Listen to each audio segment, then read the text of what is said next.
and the ratings are an embarrassment. They're a statement about how little interest there actually is in women's basketball beyond Caitlin Clark. The fact that they can't reach a CBA agreement and be confident that there's actually going to be a 2026 season of the WNBA because these idiots, Angel Reese and the rest are like, oh man, if y'all not paying us $1 million, $2 million a season, good enough. We're not budging. We're not negotiating.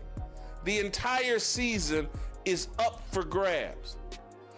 And here's how they got there.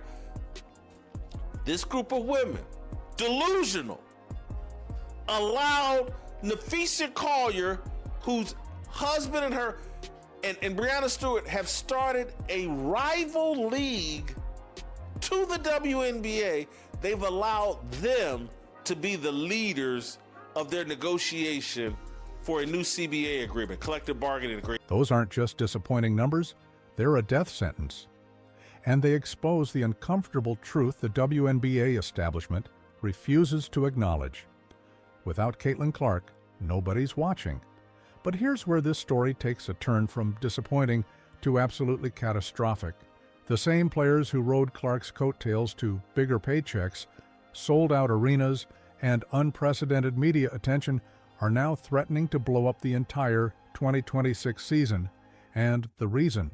They've convinced themselves they deserve NBA-level salaries for playing in front of empty seats. We're talking about a league that loses millions of dollars every single year, subsidized entirely by the NBA. And these players are acting like they're negotiating from a position of strength.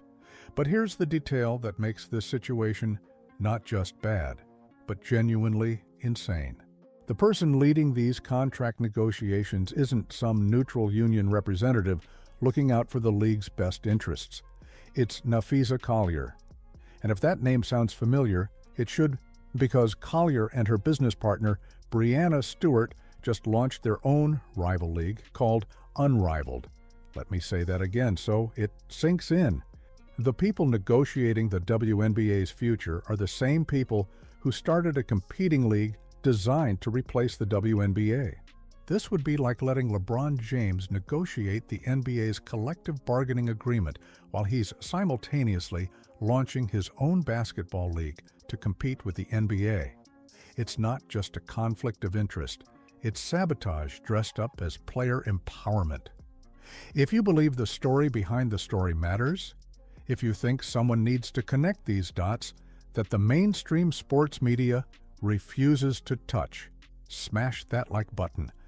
It tells us we're on the right track. And it tells YouTube this is the analysis people actually want to see.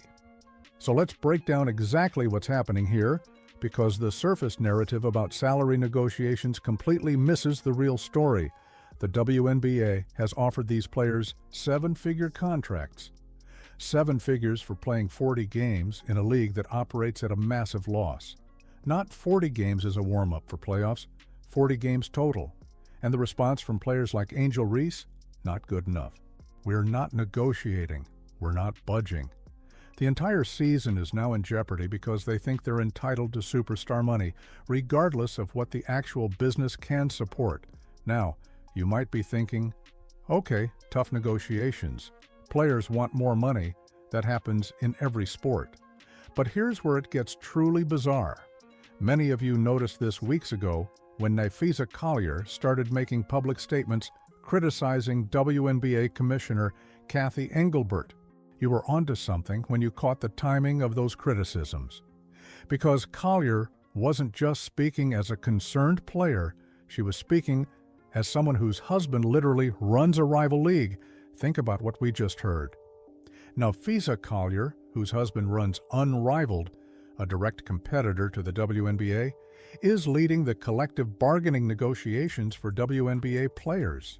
Her business partner, Breanna Stewart, is right there with her. They've literally created a rival league, and now they're in charge of negotiating the WNBA's future.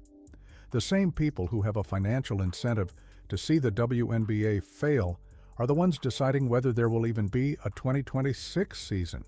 This isn't speculation. This isn't conspiracy theory. This is documented fact that somehow everyone in sports media is tiptoeing around. Collier and Stewart founded Unrivaled. They're actively recruiting WNBA players to their league. They're positioning it as an alternative to the WNBA.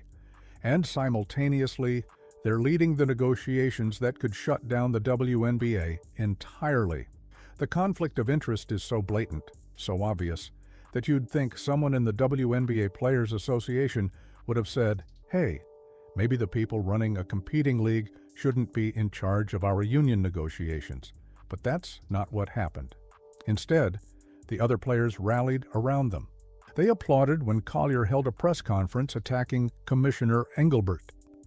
They nodded along when Collier started talking about how the league doesn't appreciate its players.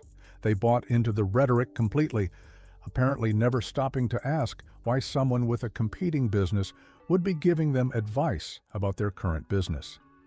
Let's filter out the noise and look at what Collier's actual criticisms of the WNBA amount to. Reading between the lines of her public statements, what's her devastating critique of the league's leadership? What's the evidence that Commissioner Kathy Engelbert is so incompetent that the entire structure needs to be torn down? For this type of leadership, it's all feelings over facts. It's there's no logic here. Hey, just pay us what we want. I don't want to hear about paying us what's sustainable. Just pay us what we want. We feel like we're owed this amount of money. And we've convinced America that 23 and 24-year-old women coming out of college, that paying them $70,000, $80,000 a year for a 4-month job is... Did you catch that? Collier's big complaint, the leadership failure that supposedly justifies blowing up the league, is that Commissioner Engelbert doesn't personally call every player when they get injured.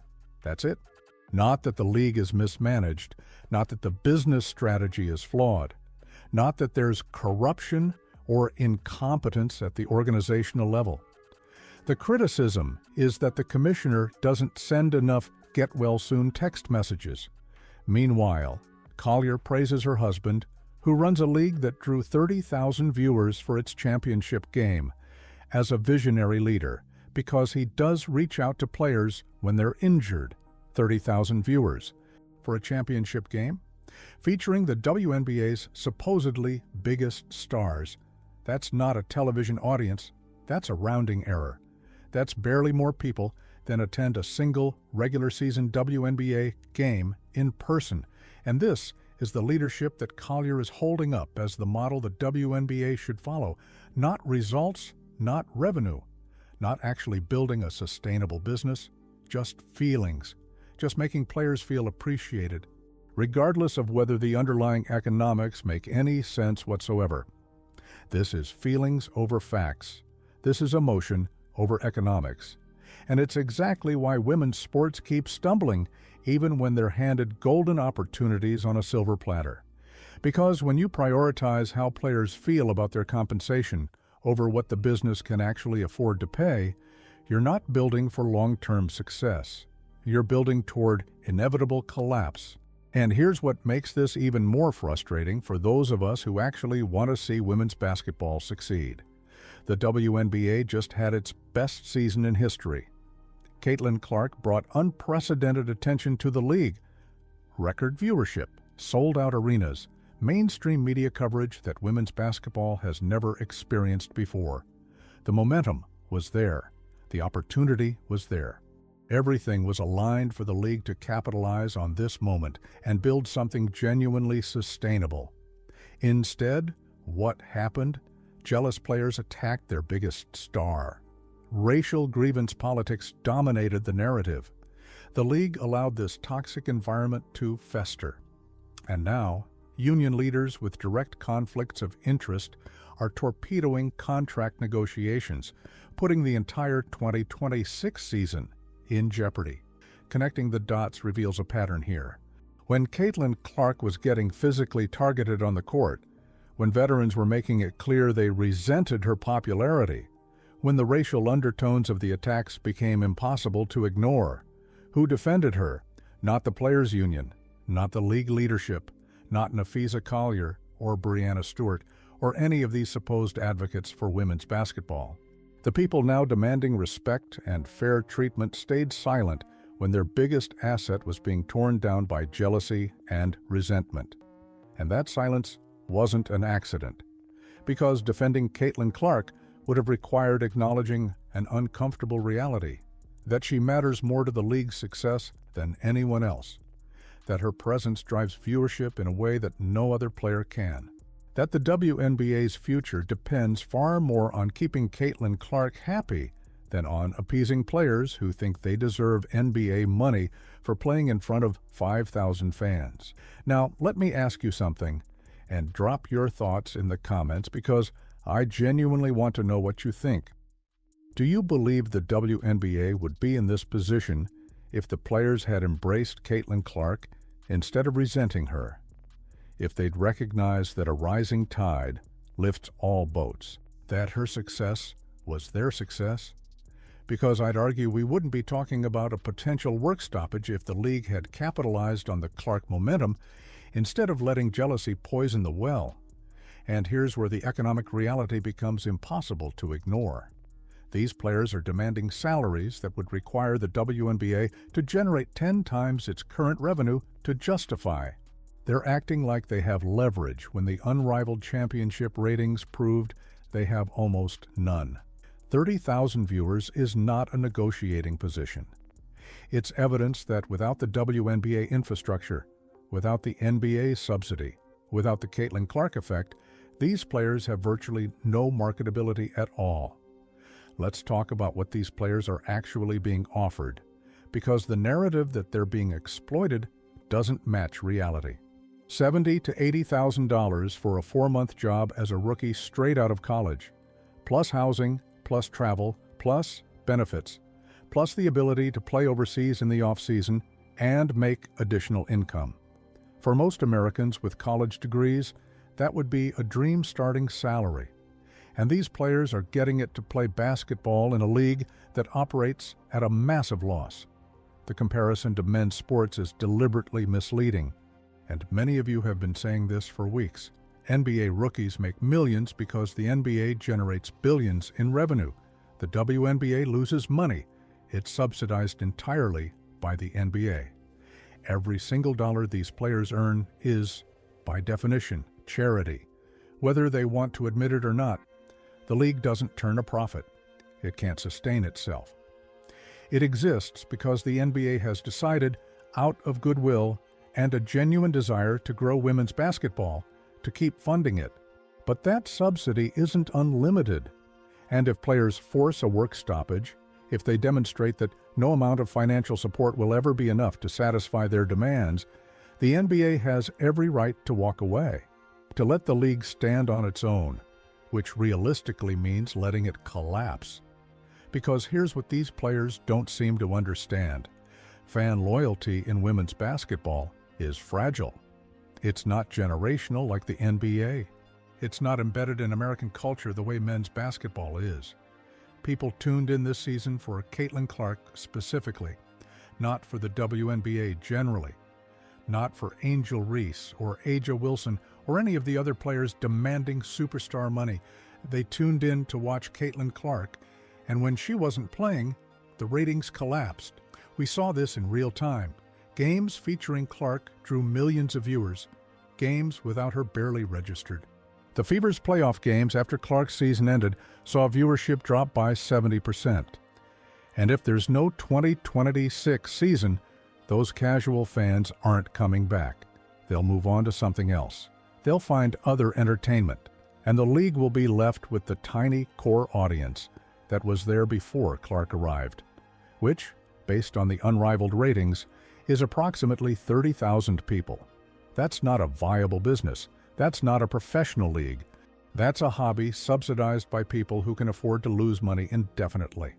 So, when Napheesa Collier, whose husband's league just demonstrated exactly how little interest exists in women's basketball beyond, Caitlin Clark, stands up and demands salaries that would bankrupt the WNBA, what are we supposed to conclude? That she genuinely believes these demands are sustainable, or that she has a vested interest in seeing the WNBA struggle while her alternative league positions itself as the future? We're getting into speculation territory here, but the breadcrumbs lead to an obvious conclusion. If you're running a rival league, what's your biggest obstacle? The established league with NBA backing and infrastructure. How do you overcome that obstacle? You don't need to actively sabotage it. You just need to make unreasonable demands from the inside. Convince other players those demands are justified, and let the economic impossibility of meeting those demands do the rest. And if the WNBA collapses under the weight of unsustainable salary demands, who benefits? Unrivaled, the league that can offer players the exact compensation structure they want because it's not burdened by the expectation of actually turning a profit. It can operate at a loss indefinitely if the investors are willing to fund it, positioning itself as the player-friendly alternative to the greedy WNBA that refused to pay what players deserved. Multiple sources are whispering about this exact scenario, that Collier and Stewart aren't just negotiating for better WNBA contracts. They're positioning Unrivaled as the league that truly values its players, that treats them with respect, that understands their worth. And if the WNBA implodes because of these negotiations, well, that's just proof that the old model didn't work and players need a new home. Now, whether that's the actual plan or just how the incentives align, the result is the same. The WNBA, which just had its best season in history, is now facing an existential crisis. Not because the business failed, not because fans stopped caring, but because the players, led by people with competing financial interests, decided that feelings matter more than facts, that they deserve whatever they demand simply because they demand it. This is what happens when you prioritize empowerment rhetoric over economic literacy, when you convince yourself that demanding more money automatically means you deserve more money, when you mistake confidence for competence and volume for validity. The ideology becomes self-destructive, and everyone suffers the consequences. And here's what makes this particularly tragic. Women's basketball didn't need to fail. The talent is there. The product can be entertaining. Caitlin Clark proved there's an audience for it when marketed correctly. The WNBA had everything it needed to build something sustainable. All it required was humility, strategic thinking, and a willingness to grow the business before demanding maximum compensation. Instead, the players chose entitlement, grievance, and self-sabotage. They chose to let people with conflicts of interest lead their negotiations. They chose to ignore economic reality in favor of emotional appeals. And when the league collapses, when there's no 2026 season, when casual fans move on and never come back, they'll blame everyone except themselves. They'll blame the commissioner for not calling them when they're injured. They'll blame the media for not covering them fairly. They'll blame society for not valuing women's sports. They'll blame everything except the decisions they made, the leadership they chose, and the basic economic principles they refused to acknowledge. So here's my question for you, and I want you to really think about this before you answer. Is this really the hill WNBA players want to die on? Is Napheesa Collier's hurt feelings about phone calls really worth risking the entire league? Are Angel Reese's demands for $2 million to play in front of 5,000 fans really more important than having a league at all? Because the answer to those questions will determine whether women's professional basketball exists in America 5 years from now. And right now, based on everything we're seeing, I'm not optimistic. The golden goose isn't just being ignored. It's being actively slaughtered by the very people who depend on it for their livelihood. If you want to see how this situation develops, if you want analysis that actually connects the dots instead of just repeating press release talking points, hit that subscribe button and turn on notifications. Because this story is far from over, And when the WNBA either reaches a deal or collapses entirely, we'll be here to break down exactly what happened and who's responsible. Next time, we're going to look at what Caitlin Clark's options are if there's no 2020